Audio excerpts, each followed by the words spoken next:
Welcome to Crimson Legacy Historians, where the past is not just remembered, but brought back to life with depth and clarity. You're a Mongol general. You've witnessed unspeakable horrors. You've seen cities burn, heard the screams of thousands, watched rivers run red with blood. Nothing shocks you anymore. You've become numb to it all. But then one day in 1220, standing in the ruins of one of the world's greatest cities, you watch your Chen, the man you'd follow into hell itself, give an order so methodical, so coldly calculated, that for the first time in your battle-hardened life, you feel something you thought you'd forgotten. Horror, not at the violence. You're used to violence, at the system behind it, because what Genghis Khan did to his slaves wasn't just brutal. It was something far more disturbing. It was legal, it was organized, and it was justified by the very same laws that promised equality and justice for his own people. This is the story of how the boy who wore a slave's yoke became the man who built the largest empire in human history on a foundation of organized human trafficking. And the truly terrifying part, the system he created was so effective, so rational, so perfectly designed that even today scholars struggle to reconcile the progressive lawgiver with the architect of systematic dehumanization. Stay with me, because by the end of this video, you'll understand why Genghis Khan's approach to slavery was infinitely more dangerous than simple barbarism, and you'll see why that matters for understanding power structures that still exist today. Let me take you back to the 1170s, to the frozen steppes of Mongolia. A teenager named Temujin sits in complete darkness, his neck and hands locked in a wooden kangu, a torture device designed for farm animals. The wood digs into his flesh. He can't lie down, he can't feed himself, he can't even scratch his face. Every night he's dragged to a different tent, a different guard. He's not a person anymore. He's an object, a trophy, living proof that his captives have broken his clan. But here's what's fascinating. While most prisoners in his situation would be fantasizing about escape or revenge, young Temujin is studying. He's watching, learning, taking mental notes. He notices that the guards get drunk, that they grow careless, that on the night of a festival when everyone is celebrating, discipline collapses completely. He waits, and on that night, he makes his move. But he doesn't just escape. He convinces one of his captives, a young man who'd shown him a shred of kindness, to help him. Even in chains, Temujin was already mastering the art that would define his empire. Understanding what motivates people and using that knowledge ruthlessly. But the kangu wasn't his first education in powerlessness. Years earlier, when Temujin was just 9 years old, his father, was murdered. Poisoned by rivals at a feast, the ultimate betrayal of steppe hospitality, and in that moment, everything changed. His father's clan held a meeting. These were people who'd sworn loyalty to his family, who'd shared food and fought battles together. And one by one, they looked at Temujin's mother, Halun, and her 5 young children, and made a calculation. These 6 mouths to feed were a liability, now a burden, so they left them in the middle of winter on the open steppe. Imagine being 9 years old and watching the only community you've ever known literally ride away from you, watching them choose survival over loyalty, watching them abandon a woman and 5 children to almost certain death. Halun kept them alive through sheer force of will. She taught them to dig for roots, to trap marmots, to eat things that weren't food, but would fill a stomach. A clan leader's widow reduced to foraging like an animal. But young Temujin learned something else during those desperate years, that every social bond, every sacred tradition, every oath of loyalty meant absolutely nothing when survival was at stake. The only thing that mattered was power. Raw, undeniable, terrifying power. The kind of power that made betrayal impossible because the cost was too high. These experiences, the abandonment, the enslavement, the escape, forged something unique in Temujin's mind. He didn't just want revenge, he didn't just want power, he wanted to rebuild society itself according to a completely different logic. Think about it. Traditional Mongol society was organized around family and tribe. Your loyalty was to your clan, but Tujin had learned the hard way that family would abandon you, that tribal bonds were worthless, that the whole system was fundamentally broken. So he began to envision something radical. A society where loyalty wasn't based on blood, but on law. Where advancement wasn't based on who your father was, but on merit and absolute obedience. Where betrayal wasn't just shameful, it was impossible because the punishment was so swift and so certain that no one would dare. But here's the dark foundation of that vision. If you're going to reorganize society from scratch, you need to draw a line somewhere. You need to define who's in and who's out, who the laws protect and who they don't. And Temujin, the boy who'd been treated as less than human, who'd worn the slave's yoke, was about to draw that line in blood. The year is 1206. After decades of brutal warfare, Temujin has done the impossible. He's conquered or absorbed every major tribe on the Mongolian steppe. The constant raids, the blood feuds, the cycle of revenge that had defined Mongol life for centuries. It's over. A great assembly is called. A Kurultai. Representatives from all the tribes gather by the one river. And there, under a white banner with 9 tails, Temujin is proclaimed Genghis Khan, oceanic ruler or possibly universal ruler, depending on who's translating. But Genghis doesn't celebrate by launching foreign conquests, not yet. His first act is something far more radical. He announces a new legal code that will govern this new nation, the Yosa. Now, when historians first study the Yosa, they're often genuinely impressed. For the 13th century, some of these laws were shockingly progressive. First, it became illegal to kidnap women. In a society where bride kidnapping was common practice, this was revolutionary. Women gained certain property rights. Adultery was punishable by death for both parties equally. Second, all children were legitimate, even those born to slave mothers or concubines. In a world obsessed with lineage and pure blood, this was radical. It meant that a man born to an enslaved woman could theoretically rise to command armies. Third, religious tolerance was mandated. Christians, Muslims, Buddhists, and shamanists could practice freely. Genghis himself used to consult with religious leaders from multiple faiths.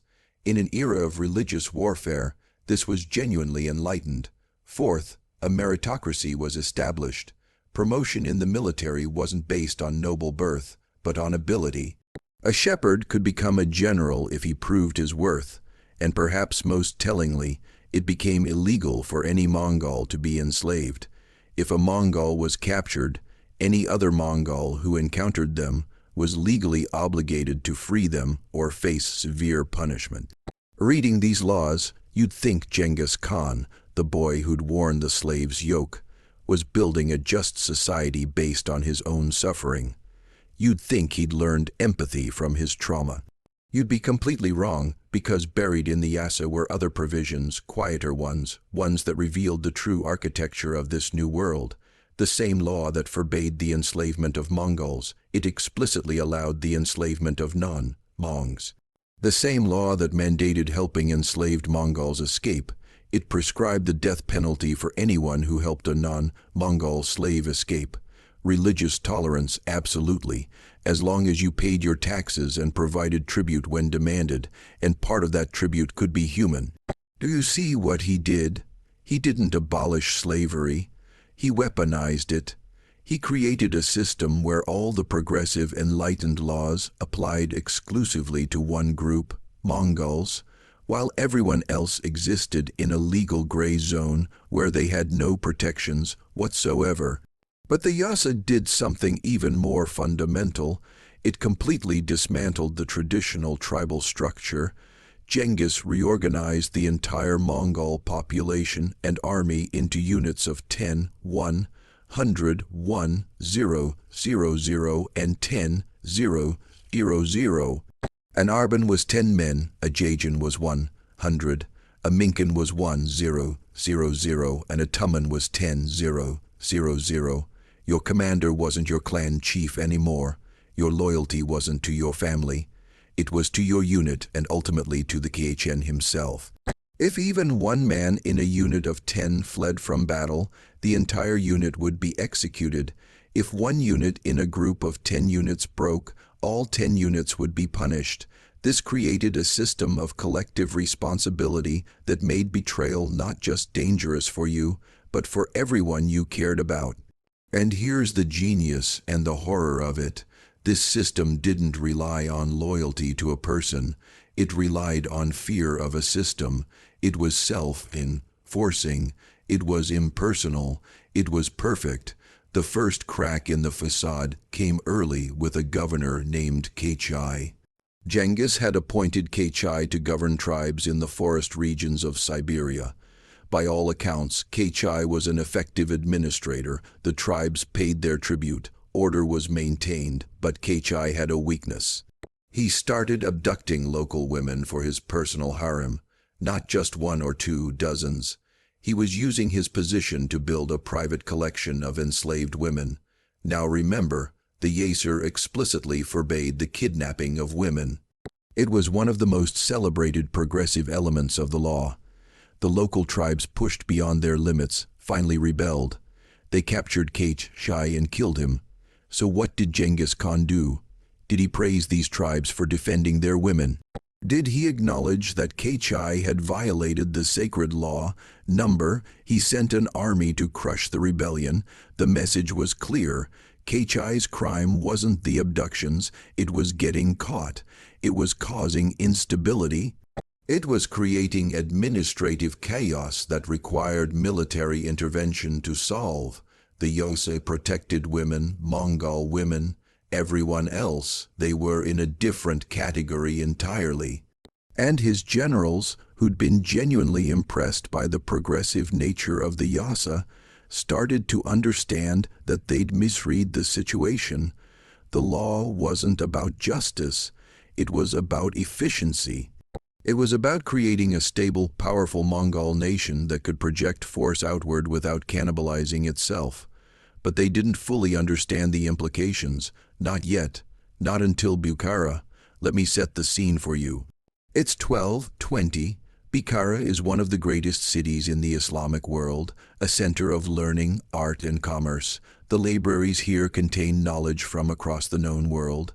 The craftsmen produce textiles and metalwork so beautiful that kings from Europe to China compete to own them. The markets overflow with silk, spices, and ideas. The population is somewhere around 30,000 people, protected by supposedly impregnable walls and a garrison of soldiers. And Genghis Khan is coming. The Mongol army arrives like a thunderstorm. But they don't immediately attack. Instead, they wait. They surround the city completely, cut off all supply routes, and they send a message to the governor: surrender now, pay tribute, acknowledge Mongol authority, and the city will be spared. Resist and face total annihilation. The governor makes a fatal miscalculation. He looks at his walls, his soldiers, his vast supplies, and thinks he can wait them out. He sends back a refusal.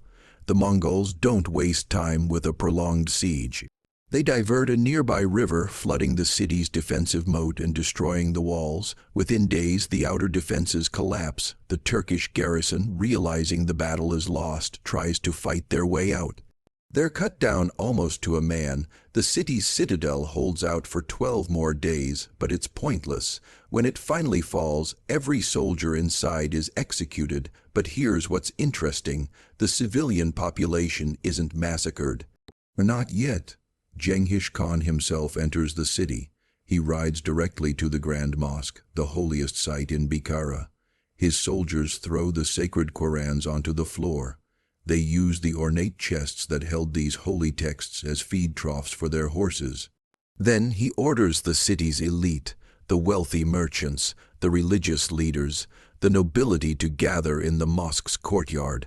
Imagine being in that crowd. You've just watched your city fall in days. You've seen your soldiers butchered, and now you're standing in front of this short, surprisingly unremarkable-looking man with cold, calculating eyes, and he speaks, "I am the punishment of God. If you had not committed great sins, God would not have sent a punishment like me upon you. Think about the psychological warfare of that statement. He's using their own religious framework against them. He's telling them that their own God has sent him to destroy them, that their suffering is divine judgment. It's not just conquest, it's theological annihilation. But then something happens that will haunt his generals for the rest of their lives. The Mongol soldiers don't go on a rampage. There's no orgy of violence, no chaotic looting, no random slaughter. Instead, they start sorting. The entire population of Bukhara is divided into categories. First category, skilled artisans, weavers who can create the finest textiles, metal workers who can forge weapons and armor, engineers who understand siege equipment and irrigation systems, scribes who can read and write multiple languages. These people are registered, their names are written down, their skills are catalogued. They're told they will be relocated to Karakoram, the Mongol capital, where they will work for the Khen. Their families can come with them. They'll be fed, housed, and protected as long as they work. It's not freedom, but it's not death either. It's a strange kind of privileged slavery. Second category, young, able-bodied men. These are sorted out and formed into labor battalions. But here's where it gets truly dark. They're not just laborers. They're human shields. In the next siege, these men from Bukhara will be driven ahead of the Mongol army. They'll be forced to fill in mows with their own bodies to scale walls and absorb the first wave of arrows to die so that Mongol soldiers don't have to. It's psychological warfare on a massive scale. Defenders in the next city will look over their walls and see their neighbors, their fellow Muslims, being driven forward by Mongol whips. The moral horror of killing their own people often breaks the city's will to fight before the actual battle begins. Third category, women and children. These are further subdivided. The young attractive women are distributed as property to Mongol soldiers or sent to slave markets. Some are kept as concubines, others become domestic servants. The children are often adopted into Mongol households, not out of kindness, but as a form of cultural assimilation. Raised from young ages, they forget their original language, their original culture, and become functionally Mongol. It's cultural genocide through adoption. Fourth category, the elderly, the sick, the disabled, and those with no useful skills. These people simply disappear from the historical record. We can make educated guesses about their fate, and none of those guesses are pleasant. Now, imagine you're one of Genghis Khan's generals, watching this unfold.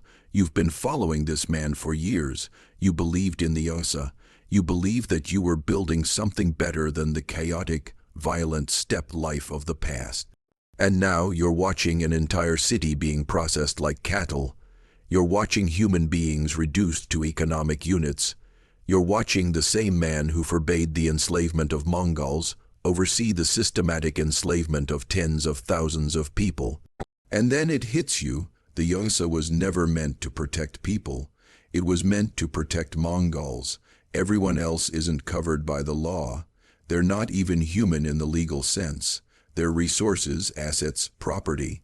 One Mongol officer whose account was later recorded by Persian historians described it like this: "We had seen cities destroyed before, we had killed without mercy, but this was different, this was organized.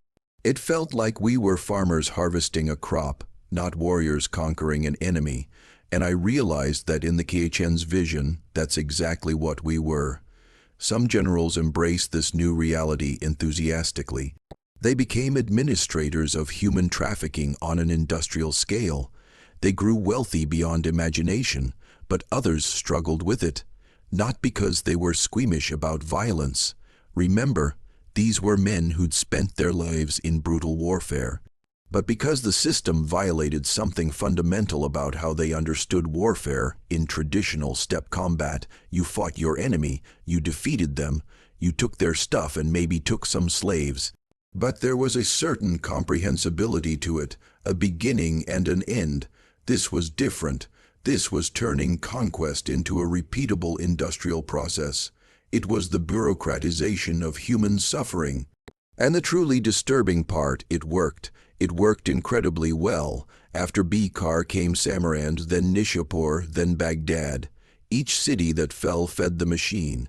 Estimates suggest that during the Mongol conquests, between 1 and 2 million people were forcibly relocated across the empire.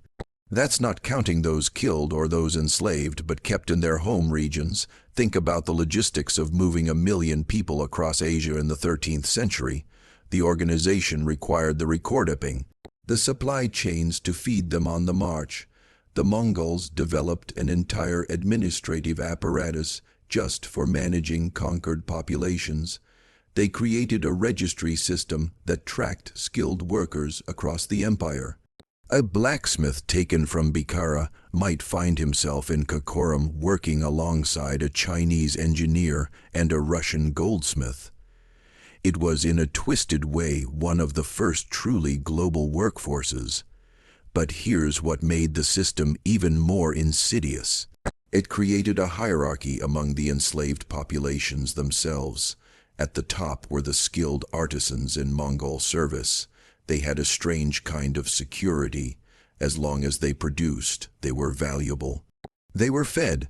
Their families were safe. Below them were domestic servants and concubines. Their fate depended entirely on their owners' whim, but they at least lived in relative comfort. Below them were agricultural laborers and general workers. They did the backbreaking work of the empire, but they were alive and had a minimal chance of improving their situation. At the very bottom were the hasher, the human shields. Their life expectancy, once assigned to this role, could be measured in months. This hierarchy created competition among the enslaved. The artisan didn't want to be reclassified as a laborer. The laborer didn't want to become harsher, so they worked harder. They didn't rebel. They informed on each other. The system made the enslaved population police itself. The economic impact was staggering. Mongol nobles who'd been relatively poor by steppe standards became obscenely wealthy. A single successful campaign could net a Mongol officer dozens of skilled slaves, hundreds of pounds of gold and silver, and valuable trade contacts. Some generals essentially became human traffickers, selling their captives to other parts of the empire or to foreign markets. The Mongol capital of Karakoram transformed from a tent city into a cosmopolitan metropolis built by enslaved artisans from a dozen different conquered peoples. The Great Palace had Chinese roofs, Persian gardens, and European metalwork. It was a monument to organized exploitation, but perhaps the most effective aspect of the system was how it weaponized fear. The Mongols developed a sophisticated propaganda network. Merchants, travelers, and survivors would spread tales of the sorting of entire populations being processed, of the cold efficiency of Mongol conquest, and here's the genius of it. These stories made cities surrender without a fight. When the Mongol army showed up outside a city, the defenders knew exactly what would happen if they resisted. They'd seen what happened to Bukhara to Samarkand. They knew about the categories, about the sorting. So many cities simply opened their gates. They accepted vassalage. They paid tribute. They provided the demanded percentage of their population for Mongol service. In this way, the system of organized slavery became a tool of bloodless conquest. The horror of it was so well known that the mere threat was enough. After Genghis Khan's death in 1227, his empire was divided among his sons and grandsons, and every single one of them maintained the system. Hilig, who conquered Baghdad in 1258, used the same sorting process. Kublai Khan in China institutionalized it into Chinese law. The Golden Horde in Russia made it part of their tribute demands from Russian princes. The system outlived its creator by centuries. Elements of it persisted in Central Asia until the Russian conquest in the 19th century. That's 600 years of continuity for a system of organized human trafficking. Here's what makes Genghis Khan so difficult for historians to assess. By the standards of his own people, he was a genuinely progressive leader. He promoted by merit, not birth. He protected women, Mongol women, from abuse. He granted religious freedom. He created a legal code that brought unprecedented stability to the steppes. Mongol life expectancy increased under his rule, crime dropped, trade flourished. For the average Mongol, the Genghis Khan era was a golden age. But that golden age was built on a foundation of systematic dehumanization of everyone else. It's tempting to dismiss him as simply evil, as a monster, but that's too simple. Monsters are chaotic. Genghis Khan was rational. He built systems, he created laws, he planned for generations, and that's actually more terrifying than random brutality. Now, I want to be very careful here because drawing direct parallels to modern situations is dangerous and often inaccurate. But the underlying logic, the idea that you can have progressive laws for your people while systematically exploiting everyone outside that circle, this isn't some ancient aberration. Colonial powers in the 18th and 19th centuries built empires on exactly this logic. Britain had rule of law at home while extracting wealth through organized exploitation in India and Africa. France proclaimed liberty, equality, and fraternity while maintaining brutal colonial regimes. The American founding fathers wrote that all men are created equal while maintaining chattel slavery. The Nazis implemented progressive social programs for Aryan Germans while industrializing genocide. The pattern repeats. Draw a circle around us, create laws that protect us, and then treat everyone outside that circle as a resource to be exploited. Genghis Khan didn't invent this logic, but he perfected it in a way that made it disturbingly effective. So, how do we judge Genghis Khan? In Mongolia today, he's celebrated as a national hero, the founding father, the man who unified the Mongol people and created an empire. And from that perspective, they're not wrong. He did do that in Iran, Central Asia, and parts of Eastern Europe. He's remembered as a catastrophic destroyer. Entire cities and civilizations were wiped out. The death toll of the Mongol conquests is estimated between 30 and 40 million people, roughly 10% of the world's population at the time. Both views are accurate. That's the uncomfortable truth, which brings us back to where we started. The moment when Genghis Khan's generals watched the sorting of Bukhara and realized what they'd become part of. Some of them walked away from that experience troubled but ultimately accepted it as the price of empire.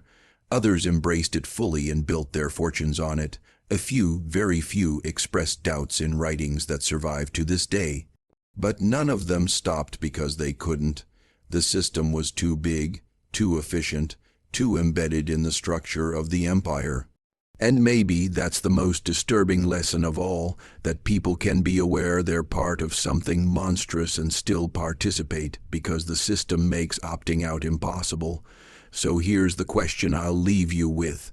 How many systems exist in our world right now where people know something is fundamentally wrong but participate anyway because the system is too big to fight? Where we draw invisible lines between people who matter and people who don't.